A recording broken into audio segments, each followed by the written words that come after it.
Eu observei o Travis e diferentemente de outras pessoas, a experiência causou nele um trauma tão grande, ele falou, não quero outro, que não deu um start na consciência dele, cara, não deu um impacto consciencial que uma experiência dessa daria para mudar a vida de uma pessoa e o parâmetro dela para pensar. Ele não teve esse tipo de impacto, talvez porque o trauma tenha sido tão forte que ele não quer nem pensar, quer travar isso, porque vai possibilitar reflexões outras. Alguém que passa isso vai voltar cheio de reflexão diferente, cara. Porra, tem vida do outro lado. Caramba, tem nada. Ih, sabe, Deus é maior do que eu pensei, a criação é maior do que eu... ele não teve esse impacto. Outros que já tiveram experiências, veja, menos impactantes até fora do corpo, tiveram impactos maiores. E outra coisa, às vezes chega alguém e supostamente contatado, olha, eu vim e tal. Eu sempre observo a pessoa e converso com ela e vejo assim, qual é o impacto consciencial que esse contato traz para você? Melhorou teu caráter? Melhorou sua maneira de ver as coisas? Você respeita mais as pessoas?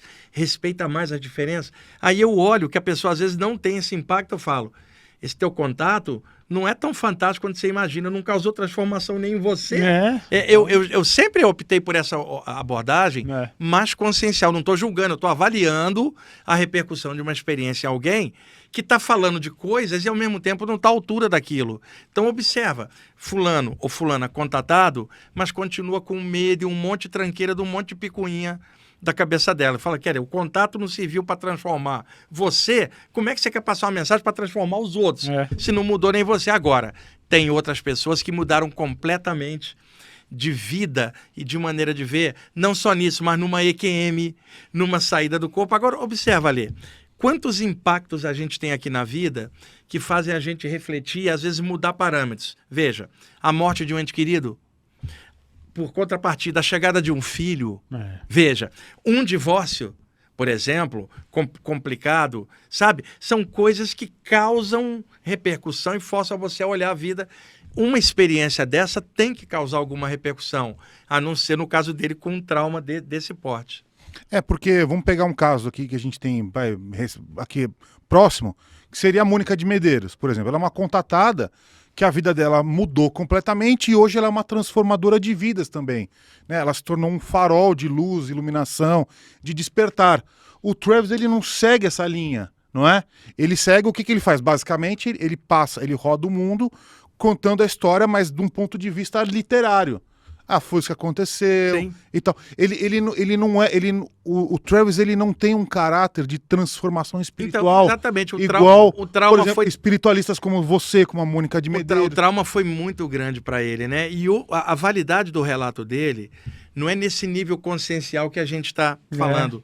Mas para boa parte da humanidade tem que ser no nível do que ele experimentou material, senão ninguém acredita.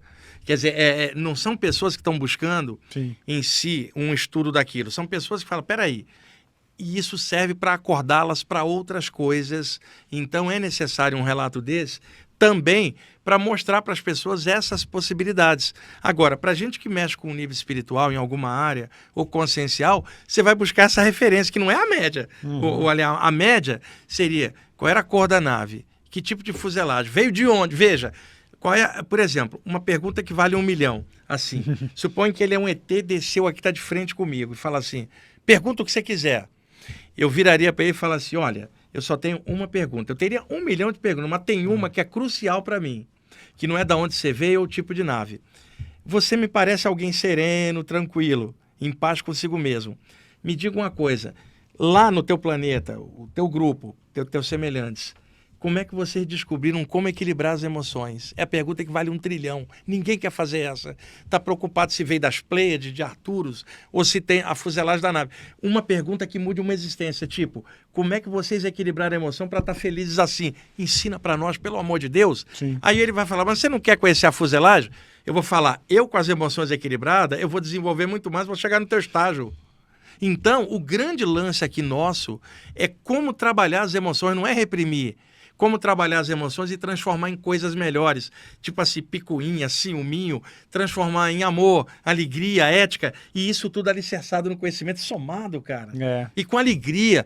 Ale, tem uma coisa que eu não suporto, é encontrar estudante espiritual chato e triste, que reclamam. Porque para mim, a minha grande alegria é essa, cara. Eu não entendo, às vezes, alguém chegar e falar, isso é a minha cruz. Eu falo, que pelo amor de Deus, se me tirar a parte espiritual, eu murcho na hora, eu desencano de desgosto. Então, você vê uns casos aqui. Imagina, você tem contato que muda a tua consciência, você tem que estar muito alegre com isso, né? Você vai repercutir isso na forma com que você lida com esse sistema. Teus olhos vão brilhar quando você falar com aquilo, você vai ter alegria, você vai ter jovialidade na expressão, porque aquilo causou transformação. Claro. Se não tiver transformação de consciência, é só um evento, como qualquer outro na natureza. E tem eventos traumáticos. Você acha, então, agora analisando tudo isso que você falou, que pelo fato do Travis, não é? Ele não ter virado um grande guru, digamos assim, porque assim, ele não abriu igreja, ele não abriu seita, ele não virou um guru para ninguém, ele não dá palestras para transformar as vidas das pessoas. Você acha que, de certa forma, o fato dele não ter se transformado num ícone espiritual, religioso, né, de seita, valida mais ainda a experiência dele? A experiência material dele, exatamente por esse contexto. Veja, Ali, uma pessoa chega, começa a passar uma mensagem, pode até ter tido um contato e funda uma seita. Uhum. A gente não sabe se isso é legal ou não, depende do que a pessoa está fazendo. Quantas seitas os elementos se suicidaram a partir de um líder ensandecido que tinha contato extraterrestre. Falou isso. E que era um líder ensandecido. Historicamente, temos vários exemplos. Fundou uma religião, mais uma. Então, esse tipo de repercussão é muito provável, em muitos casos, da pessoa enveredar por essa área. Agora, outros vão enveredar pelo despertar da consciência, contribuir na evolução da humanidade, fazer coisas que sejam produtivas e positivas, mas não por querer ir para o céu ou por medo do inferno, mas por estado de consciência. Tipo assim, eu estou fazendo essa ajuda aqui, eu não espero paraíso algum, simplesmente é o meu estado de consciência que transborda em mim, é isso que eu posso fazer hoje. Eu não estou esperando nada à frente, não estou com medo de inferno algum e não estou fazendo isso para aparecer. Eu vou fazendo porque é o que o meu coração está pedindo, dentro do estágio que eu estou no momento dessa luz que me ilumina. Então, isso é muito maior do que uma seita, cara, que você fizer, amarrando a consciência das pessoas, às vezes num grupo com parâmetros limitados, achando que vão ser salvos na natureza, e o resto da humanidade tá diferente deles. Quer dizer, estimulando o ego de grupo, claro, você achar especial. Cara, espiritualidade real e consciência, ela não vai levar você a achar que você é superior ao outro porque você conhece um tema ou não. Cara, o que eu posso dizer por mim, a expansão de consciência que a espiritualidade me deu, me tornou cada vez mais compreensivo com as diferenças, cara. Cada vez mais eu encontro uma unidade no meio da multiplicidade.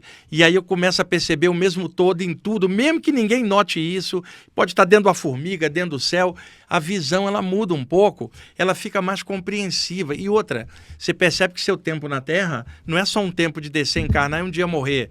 Você pode produzir, pode clarear coisas, pode fazer coisas que te deixem bem e que transbordando melhor o outro. Então, muitos contatados tem essa vibe que eu estou falando, e outros, através de saídas do corpo, mediunidade, ou a ativação dos chakras também. Mas vai ter sempre uma parte, inclusive nos estudos espirituais, de gente que vai comprimir aquilo para formar uma seita, uma nova religião, um grupo radical que acha que só aquele grupo está certo, o resto da humanidade está totalmente errada, e tem muitos grupos assim, é um desperdício. Espiritualidade, cara, não é para tornar você diferente dos outros, é para fazer você compreender melhor ainda os outros, principalmente os que sabem menos, que você não vai humilhar, você vai procurar ensinar, orientar, para que eles cresçam também e alcance essa tal de espiritualidade. Desconfia de estudantes de qualquer área que acha que só o grupo dele está certo ou a maneira dele ver as coisas está certa. Desconfia de qualquer um que se acha superior ao outro, dentro de algum nível de consciência. E observe mais se aquilo que a pessoa está trazendo tornou ela mais humana, cara, mais compreensiva e outra, mais normal. Se é que existe alguém normal dentro do mundo. Tem gente que fala assim, eu tenho medo de extraterrestre. O outro fala assim, eu tenho medo de espíritos. Sabe o que eu tenho medo? De boleto. Cara, o boleto sempre vence, né? E o boleto aqui, quando chega alguém muito iluminado, que acha que é iluminado, olha, eu sou iluminado, falei, você paga boleto? Paga. E o que você acha disso? Eu não gosto. Então você não é iluminado, você paga boleto. Aí chega alguém também e fala assim, Wagner, você já foi yogi em outra vida? Sim, já fui yogi, já fui um monte de coisa. E como é que é? Eu falei, cara, importa o momento atual. O boleto que vem para mim, vem com o nome de Wagner Deloy Borges, não vem com o nome de Ananda não sei o quê. Eu estou prestando atenção no momento presente. Tudo que eu já fui me tornou o que eu sou hoje, como todo mundo é assim. O meu dia de hoje vale mais do que 1 trilhão de vidas anteriores, cara, Claro. que já foram. Mas aí tem gente que fala, mas eu queria lembrar, tudo bem, para desbloquear um trauma. Pode lembrar. Mas por curiosidade não funciona. E às vezes contatos ufológicos podem trazer despertar de capacidades paranormais, como telepatia também, clarividência. Várias pessoas desenvolveram tais coisas depois de supostos encontros. E mais 2 questões aí que eu tenho para você. Você acha que no caso do Travis, ele ficou 5 dias fora, não é? Aí ele, a lembrança que ele tem, a gente tentou extrair tudo aqui, dá, sei lá, coisa de poucos minutos ali, sei lá, no máximo 1 hora.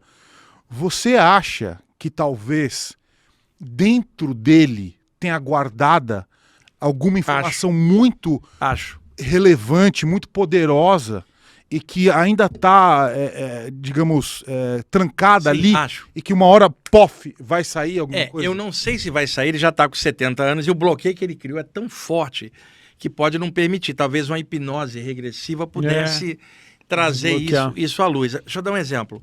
Ou será que talvez, desculpa te interromper, ou será que talvez ele é, de repente, uma arca mesmo que tem um momento para soltar? Não dá, sabe essas time capsule Sim. que o pessoal Sim. nas escolas americanas faz, todo mundo faz desenho, não sei o quê, aí enterra e depois o colégio mesmo abre depois de 30 anos. Não sei. Sim. Será que de repente não usaram ele como uma arca de conhecimento? Cara, não dá para saber. Agora, usando um pouco de lógica, você pega às vezes um adulto que teve um trauma de infância, um abuso sexual, uma coisa dessas horrorosas. Sim. E a mente dele travou aquilo para não lembrar porque era dolorido. Então, esse conteúdo está dentro, mas ele não sai, a memória daquilo. Só fica a sensação. Se isso acontece com um ser humano na vivência comum, pode acontecer numa vivência dessa, do cara voltar e a mente dele está tão dolorida com aquilo que enterra profundamente e 90% daquilo, de repente, não está lá e não passa. Então, de repente, se tivesse passado um pouco a mais e o trauma dele não tivesse travado, talvez ele tivesse mudado o parâmetro dele, que é o mais provável. Agora, a gente não sabe se foi só isso ou se... É igual um iceberg, né? Aparece a parte de cima, a maior parte está por baixo. Talvez seja um iceberg de memória que está retido e o trauma não deixa passar. E outra possibilidade que eu queria que você comentasse também é o fato da passagem do tempo ser diferente. Se o que ele viveu lá, se realmente, de repente, esses 5 dias para nós aqui na Terra foram 40 minutos num outro plano. Exato. Tudo é possível, porque o tempo é relativo, né, cara? A própria ciência fala nisso. E o que acontece? A velocidade da luz é 300 mil quilômetros por segundo. Teoricamente, se você ultrapassar a velocidade da luz, você estaria fora da barreira do tempo. Tá. O pensamento é instantâneo, ele é mais rápido que a luz. Então, dentro da mente, o tempo já não existe. Mas o nosso cérebro está condicionado com a passagem dos eventos se marcando. Quando uma pessoa está num estado alterado, né, por algum motivo, as ondas cerebrais dele funcionando de outro jeito, pode ser que, de alguma forma, a mente da pessoa abra e consiga compreender a coisa sem tempo. Né? E aí a noção de tempo de fora vai ficar diferente da de dentro, porque a pessoa está num estado alterado.